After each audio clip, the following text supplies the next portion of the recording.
హృదయమొక అద్దమని నీ రూపు బింబమని తెలిపేను హృదయం నీకు సొంతమని బింబాన్ని బంధింప తాడేది లేదు సఖి అద్దాల ఊయల బింబమూగే చలి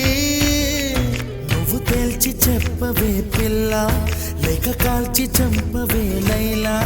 నా జీవితం నీ కనుపాపలతో వెంటాడి కవేటాడొద్దే లేదని చెప్పా నిమిషము చాలు లేదన్న మాట తట్టుకోమంటే మళ్ళీ మళ్ళీ నాకొక జన్మే కావాలి ఏమి చేయమందువే ఏమి చేయమందువే గంధపు